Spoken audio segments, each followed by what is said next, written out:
3 metre ഫാബ്രിക്കിൽ ചെയ്തെടുത്തിട്ടുള്ള double flare umbrella cutting സ്കേർട്ടിൻ്റെ കട്ടിങ്ങും സ്റ്റിച്ചിങ്ങും ആണ് ഇന്നത്തെ വീഡിയോയിൽ നമ്മൾ കാണിക്കുന്നത്.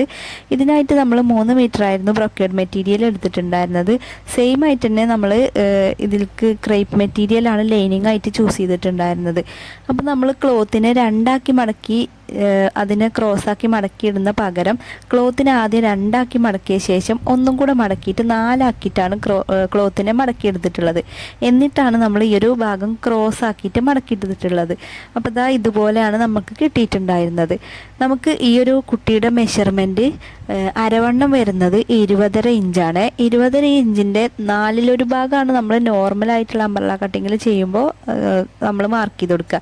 ഇത് നമുക്ക് 8/1 ഭാഗമാണ് മാർക്ക് ചെയ്ത് കൊടുക്കേണ്ടത്. അപ്പോൾ നമുക്ക് കിട്ടുക 2.5 ഇഞ്ച്. 2.5 ഇഞ്ച് കൂടെ 2.5 ഇഞ്ചും കൂടെ ആഡ് ചെയ്തിട്ടാണ് ഞാൻ ഈ ഒരു വേസ്റ്റിൻ്റെ അവിടെ മാർക്ക് ചെയ്ത് കൊടുക്കുന്നത്. അപ്പോൾ 5 ഇഞ്ചിലാണ് മാർക്ക് ചെയ്ത് കൊടുക്കുന്നത്. എന്തുകൊണ്ടാണ് ഇതുപോലെ മാർക്ക് ചെയ്ത് കൊടുക്കുന്നത് വെച്ചാൽ നമുക്ക് അത്യാവശ്യം നല്ല ഫ്ലെയർ വേണമെന്ന് കസ്റ്റമർ പറഞ്ഞിട്ടുണ്ടായിരുന്നു. അതുകൊണ്ടാണ് നമ്മൾ ഇത്രയും ആ ഒരു വേസ്റ്റിൻ്റെ ഭാഗത്ത് കൊടുത്തിട്ടുള്ളത്. അല്ലാന്നുണ്ടെങ്കിൽ നോർമലായിട്ട് ചെയ്യുകയാണെങ്കിൽ ഒരു 3-3.5 ഒക്കെ മതിയാവും. ഇത് നമ്മൾ 5 ഇഞ്ചിൽ ഒരു കേവ് ഷേപ്പിൽ ഇതാ അതുപോലെ വരച്ചെടുത്തു. ഇനി സ്കേർട്ടിൻ്റെ ലെങ്ത്ത് 25.5 ഇഞ്ചാണ്. ആ ഒരു 25 ഇഞ്ച് ഇതുപോലെ നമ്മൾ മാർക്ക് ചെയ്ത് കൊടുക്കുകയാണ്. നമ്മൾ മെഷർമെൻറ്റ് 25 കസ്റ്റമർ തന്നിട്ടുണ്ടെങ്കിലും അരവണ്ണത്തിൻ്റെ ആ ഒരു എലാസ്റ്റിക്കിൻ്റെ അളവ് ഇതിൽ നിന്ന് കുറച്ചിട്ട് മാർക്ക് ചെയ്താൽ മതിയാകും. പക്ഷേ ഞാൻ അങ്ങനെ ചെയ്യുന്നില്ല. കസ്റ്റമർ അളവ് തന്നത് നമ്മൾ അതിൽ കൂടെ 1 ഇഞ്ചും കൂടെ കൂട്ടിയിട്ടാണ് എപ്പോഴും സ്റ്റിച്ച് ചെയ്തെടുക്കൽ. കാരണം വലിച്ചു പിടിച്ചിട്ടാണോ ടാപ്പ് പിടിച്ചത് എന്നൊന്നും നമുക്ക് അറിയാൻ പറ്റില്ലല്ലോ. അപ്പോൾ അതുകൊണ്ടാണ് നമ്മൾ തന്നെ മെഷർമെൻറ്റ് എടുക്കുകയാണെങ്കിൽ നമുക്ക് പ്രശ്നമില്ല. അപ്പോൾ നമ്മൾ ഇതുപോലെ ആ ഒരു മെഷർമെൻറ്റ് ഇതാ അതുപോലെ റൗണ്ടാക്കിയിട്ട് മാർക്ക് ചെയ്തെടുത്തിട്ട് കട്ട് ചെയ്തെടുക്കുകയാണ് വേണ്ടത്. അപ്പോൾ ഇതാ നമ്മൾ 8 ആക്കി മടക്കിയത് കൊണ്ട് തന്നെ ക്ലോത്ത് നല്ല കട്ടി വരുന്നതുകൊണ്ട് നമുക്ക് കട്ട് ചെയ്യാൻ കുറച്ചൊരു ബുദ്ധിമുട്ടുണ്ടായിരുന്നു. കത്രിക ഇങ്ങനെ എന്താ പറയുക ചതഞ്ഞു പോവുമായിരുന്നു കേട്ടോ. അപ്പോൾ ഇത് കട്ട് ചെയ്തെടുക്കാൻ കുറച്ചൊരു പ്രയാസം ഉണ്ടായിരുന്നു. നമുക്ക് സാവധാനം ഇതുപോലെ ഇതാ കട്ട് ചെയ്തെടുത്തു. വേസ്റ്റിൻ്റെ ഭാഗത്തും ഇതുപോലെ ഇതാ ഒരു റൗണ്ട് ഷേപ്പിൽ ഇതുപോലെ കട്ട് ചെയ്തെടുക്കുകയാണ് ചെയ്യുന്നത്. ഇനി ഇത് നിവർത്തിയിടുമ്പോൾ നമുക്ക് നല്ല ഫ്ലെയർ ആയിട്ട് തന്നെയാണ് ഈ ഒരു മെറ്റീരിയൽ കിട്ടിയിട്ടുണ്ടാവുക. അത് അതുപോലെ നമ്മൾ കട്ട് ചെയ്തെടുത്ത ശേഷം നിവർത്തിയിട്ട് നോക്കുക. നിവർത്തുമ്പോൾ നമുക്ക് 2 പീസായിട്ടാണ് കിട്ടുക. രണ്ടും നമ്മൾ സൈഡ് ഭാഗം ജോയിൻ ചെയ്തിട്ടാണ് ഇതിൻ്റെ ഫ്ലെയർ എടുക്കുന്നത്. അപ്പോൾ അത് അതുപോലെ കിട്ടിയിട്ടുണ്ട്. ഇനി ക്രേപ്പ് ലൈനിങ് നമുക്ക് കട്ട് ചെയ്തെടുക്കുമ്പോൾ ഇത്രയും ഫ്ലെയറിൻ്റെ ആവശ്യമല്ല. ഈ ക്രേപ്പ് ലൈനിങ് നമ്മൾ കട്ട് ചെയ്തെടുക്കുമ്പോൾ നോർമലായിട്ട് ആദ്യം ക്ലോത്തിനെ 2 ആക്കി മടക്കിയ ശേഷം ക്രോസിൽ മടക്കിയിട്ടിട്ടാണ് കട്ട് ചെയ്തെടുത്തത്. അപ്പോൾ ഇതാ നമുക്ക് ഇനി സ്റ്റിച്ചിങ് നോക്കാം. സ്റ്റിച്ചിങ് ചെയ്യുമ്പോൾ നമ്മൾ ആദ്യം ഈ ഒരു മെയിൻ ഫാബ്രിക് ഇതുപോലെ സൈഡ് ഭാഗം 2 ഭാഗത്തും ഇതുപോലെ നമ്മൾ ജോയിൻ ചെയ്തെടുക്കുക. എപ്പോഴും നമ്മൾ സ്റ്റിച്ച് ചെയ്യുമ്പോൾ ഡബിൾ സ്റ്റിച്ച് ഇട്ട് കൊടുക്കാനായിട്ട് ശ്രദ്ധിക്കുക.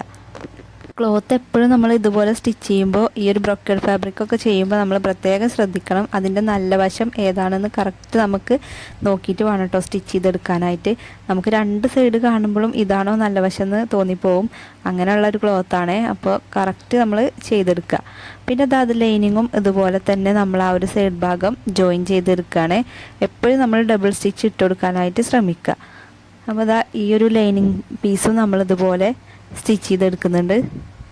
അതും ജോയിൻ ചെയ്ത ഭാഗത്ത് നമ്മൾ ഡബിൾ സ്റ്റിച്ച് ഇട്ട് കൊടുക്കുന്നുണ്ട്. 2 റൗണ്ടാക്കി എടുത്ത ശേഷം നമ്മൾ ആ ഒരു മെയിൻ ഫാബ്രിക്കിൻ്റെ ഉള്ളിലായിട്ട് ഈ ഒരു ലൈനിങ് പീസ് വെച്ചിട്ട് ആ ഒരു വേസ്റ്റിൻ്റെ ഭാഗത്ത് ചുറ്റിനും ഒന്ന് അടിച്ചെടുക്കുകയാണ് ചെയ്യുന്നത്. രണ്ടും കൂടെ ഒരുമിച്ച് വെച്ചിട്ടാണ് സ്റ്റിച്ച് ചെയ്തെടുക്കുന്നത്. വേറെ കോട്ടൺ മെറ്റീരിയലോ അതുപോലെ സ്റ്റിഫ് നെറ്റോ ഒന്നും നമ്മൾ ഈ ഒരു മെറ്റീരിയലിൽ ആഡ് ചെയ്യണില്ല. കാരണം അത്യാവശ്യം നല്ല വെയിറ്റ് ഉണ്ട് ഈ ഒരു ക്ലോത്ത്.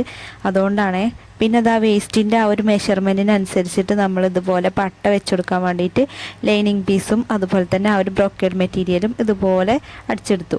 പിന്നെ 1 സൈഡായിട്ട് ഈ ഒരു ഒറ്റ സ്റ്റിച്ച് ഒന്ന് മാത്രം മടക്കിയിട്ട് ഇതുപോലെ അടിച്ചെടുത്തിട്ട് ആ ഒരു മെയിൻ പീസിൻ്റെ ഉള്ളിലായിട്ട് ഇതുപോലെ വീഡിയോയിൽ കാണും പോലെ നമ്മൾ ആ ഒരു പട്ട വെച്ചെടുക്കുകയാണ് ചെയ്യുന്നത്. ഉൾഭാഗത്തോട്ട് വെച്ചിട്ട് നമ്മൾ പുറം ഭാഗത്തോട്ടാണ് ഇത് മറിച്ചെടുക്കുന്നത് കേട്ടോ. അപ്പോൾ ഈ ഒരു സൈഡ് ഭാഗം ഇതുപോലെയാണ് ഞാൻ സ്റ്റിച്ച് ചെയ്തെടുക്കുന്നത്. ലാസ്റ്റ് വെച്ചിട്ടാണ് നമ്മൾ അവിടെ ഒരേ ലെവലാക്കി കൊടുക്കുക കേട്ടോ. അതിൻ്റെ മെഷർമെൻറ്റിനനുസരിച്ചിട്ട് ക്ലോത്ത് കട്ട് ചെയ്തെടുത്തിട്ടാണ് വേസ്റ്റ് എടുക്കുക. എന്നിട്ട് ഇതുപോലെ നിവർത്തിയിട്ട ശേഷം നമ്മൾ ആ ഒരു ജോയിൻ ചെയ്ത ഭാഗത്ത് ഒരു പതിച്ചൊരു സ്റ്റിച്ചും കൂടെ ഇട്ടു. ഈ ഒരു പതിച്ച സ്റ്റിച്ചിങ് സ്കേർട്ട് ചെയ്യുമ്പോഴും അതുപോലെ തന്നെ പാൻറ്റ് ചെയ്യുമ്പോഴൊക്കെ ചെയ്ത് കൊടുത്താൽ നമുക്ക് ഇലാസ്റ്റിക് ഇടുമ്പോൾ അത് വൃത്തിയായിട്ട് തന്നെ നിൽക്കും. അതിന് വേണ്ടിയിട്ടാണ് ഈ ഒരു പതിച്ച സ്റ്റിച്ച് ഞാൻ ചെയ്ത് കൊടുക്കുന്നത്. എല്ലാത്തിലും ഇതുപോലെ തന്നെ ചെയ്തെടുക്കലുണ്ട് കേട്ടോ. ഫുള്ളായി സ്റ്റിച്ച് ചെയ്തെടുത്ത ശേഷം ഈ ഒരു ഭാഗം നമ്മൾ ഇപ്പുറത്തേക്ക് ആ ഒരു സ്റ്റിച്ചിങ് ഉള്ളിലാകുന്ന രീതിക്കാണ് സ്റ്റിച്ച് ചെയ്തെടുക്കേണ്ടത്. എന്നിട്ട് ലാസ്റ്റിലാണ് നമ്മൾ എലാസ്റ്റിക് കോർത്തെടുക്കുന്നത്. ഈ ഒരു ചുറ്റിനും അടിച്ചു കൊടുക്കുന്ന സമയത്ത് അതിൻ്റെ അകത്ത് എലാസ്റ്റിക്കും കൂടെ വെച്ചിട്ട് അങ്ങനെയും ചെയ്തെടുക്കാം. അപ്പോൾ ഞാനിത് എലാസ്റ്റിക് ലാസ്റ്റ് കോർത്തെടുക്കുകയാണ് ചെയ്യുന്നത്. ചെറിയൊരു ഗ്യാപ്പ് ഇട്ട് കൊടുക്കുക, ഫുള്ളായിട്ട് റൗണ്ട് ചെയ്യുന്ന പകരം. ഇനി ആ ഒരു ഗ്യാപ്പിലൂടെ അതുപോലെ നമ്മളൊരു പിൻ ചെയ്തെടുത്തിട്ട് ആ ഒരു എലാസ്റ്റിക് ഫുള്ളിലും കോർത്ത് കൊടുക്കുകയാണ് ചെയ്യണത്. ചുറ്റിലും ഇതുപോലെ ആ ഒരു എലാസ്റ്റിക് കോർത്തെടുക്കണം. സ്കേർട്ട് നല്ല ഫ്ലെയർ ഉണ്ടായതുകൊണ്ട് തന്നെ ഈ ഒരു വേസ്റ്റിൻ്റെ പോർഷനിൽ നമുക്ക് ഈ ഒരു എലാസ്റ്റിക് കോർക്കുമ്പോൾ നല്ല ക്ലോത്ത് ഉണ്ടാവും. ഇനി ഇതാ ഈ രണ്ട് പോർഷനും കൂടെ ഒരുമിച്ച് വെച്ചിട്ട് 2, 3, 4 സ്റ്റിച്ച് ഇട്ട് കൊടുക്കുക. എന്നിട്ട് ആ ഒരു എലാസ്റ്റിക് അതിൻ്റെ ഉള്ളിലാക്കിയിട്ട് ആ ഒരു ഗ്യാപ്പ് ഇട്ട ഭാഗം കൂടെ സ്റ്റിച്ച് ചെയ്തെടുക്കണം കേട്ടോ. ലാസ്റ്റിൽ നമ്മൾ ആ ഒരു കോർത്തെടുക്കുന്ന ആ ഒരു ഗ്യാപ്പ് ഇട്ടിട്ടുണ്ടല്ലോ, ആ ഒരു ഗ്യാപ്പ് ഇട്ട ഭാഗം കൂടെ നമ്മളിത് അതുപോലെ സ്റ്റിച്ച് ചെയ്തെടുക്കണം. സ്റ്റിച്ച് ചെയ്തെടുത്ത ശേഷം നമുക്ക് ഈ ഒരു എലാസ്റ്റിക്കിൻ്റെ സെൻറ്റർ ഭാഗത്ത് കൂടെ ഒരു സ്റ്റിച്ചും കൂടെ ഇട്ട് കൊടുക്കണം. ആ ഒരു സെൻറ്റർ ഭാഗത്ത് കൂടെ സ്റ്റിച്ച് ചെയ്തെടുക്കുന്ന സമയത്ത് നമ്മൾ ഒരു എലാസ്റ്റിക് നന്നായിട്ട് വലിച്ചു പിടിച്ചിട്ട് വേണം സ്റ്റിച്ച് ചെയ്തെടുക്കാനായിട്ട്. എലാസ്റ്റിക് എല്ലാ ഭാഗത്തും ഒരേപോലെ ലെവൽക്ക് നിൽക്കാൻ വേണ്ടിയിട്ടാണ് ഇതുപോലെ വലിച്ചു പിടിച്ചിട്ട് ചെയ്തെടുക്കുന്നത്. ഇനി ഈ ഒരു സെൻറ്റർ ഭാഗത്തെ സ്റ്റിച്ചിങ്ങും കൂടെ ചെയ്തെടുത്താൽ നമ്മളുടെ സ്കേർട്ടിൻ്റെ മുകൾ ഭാഗത്ത് ആ ഒരു പോർഷൻ എല്ലാം കംപ്ലീറ്റ് ആവും. നന്നായിട്ട് വലിച്ചു പിടിച്ചിട്ട് തന്നെ ഈ ഒരു സ്റ്റിച്ചിങ് ഇട്ട് കൊടുക്കണം കേട്ടോ. അപ്പോൾ അതാ നമ്മൾ ഫുള്ളായിട്ട് ആ ഒരു സ്റ്റിച്ചിങ് ചെയ്തെടുത്ത ശേഷം ഇനി ഒരു സ്കേർട്ട് പാർട്ടിൻ്റെ ഉൾഭാഗത്ത് ഈ ഒരു ലൈനിങ് പോർഷനും കൂടെ മടക്കി തയ്ക്കാനുണ്ട്. അതുപോലെ തന്നെ ആ ഒരു മെയിൻ ഫാബ്രിക് നമ്മൾ റോൾ ഹെമ്മാണ് ചെയ്തതിൻ്റെ വീഡിയോ നിങ്ങൾക്ക് യൂസ്ഫുൾ ആയിട്ടുണ്ടെന്ന് വിചാരിക്കുന്നു. അപ്പോൾ നിങ്ങൾക്ക് ഇഷ്ടപ്പെട്ടിട്ടുണ്ടെങ്കിൽ ചാനലൊന്ന് സബ്സ്ക്രൈബ് ചെയ്ത് വെക്കുക. അതുപോലെ തന്നെ ലൈക്ക് ചെയ്യാനും ഷെയർ ചെയ്യാനും മറക്കരുത്. റോൾ ഹെമ്മാണ് നമ്മൾ ഈ ഒരു അടിഭാഗത്ത് ചെയ്തെടുത്തിട്ടുള്ളത്. ഇതാ നല്ല വൃത്തിക്ക് തന്നെ നമുക്ക് കിട്ടിയിട്ടുണ്ട്. അപ്പോൾ നമ്മളുടെ സ്കേർട്ടിൻ്റെ ഈ ഒരു സ്കേർട്ടിന് പെയർ ചെയ്യാൻ വേണ്ടിയിട്ട് അതിലേക്ക് ടോപ്പ് സ്റ്റിച്ച് ചെയ്തെടുത്ത വീഡിയോ നമുക്ക് നെക്സ്റ്റ് പാർട്ടിൽ അപ്ലോഡ് ചെയ്യാം. അപ്പോൾ എൻ്റെ ചാനൽ ആദ്യമായിട്ട് കാണുന്നവരാണെങ്കിൽ ഒന്ന് സബ്സ്ക്രൈബ് ചെയ്ത് വെക്കണേ. അതുപോലെ തന്നെ നിങ്ങൾക്ക് ഇഷ്ടപ്പെട്ടിട്ടുള്ള വീഡിയോസ് ഏതാണോ അത് പറഞ്ഞാൽ നമുക്ക് അതുപോലത്തെ വീഡിയോസൊക്കെ അടുത്ത വീഡിയോയിൽ ഉൾപ്പെടുത്താം.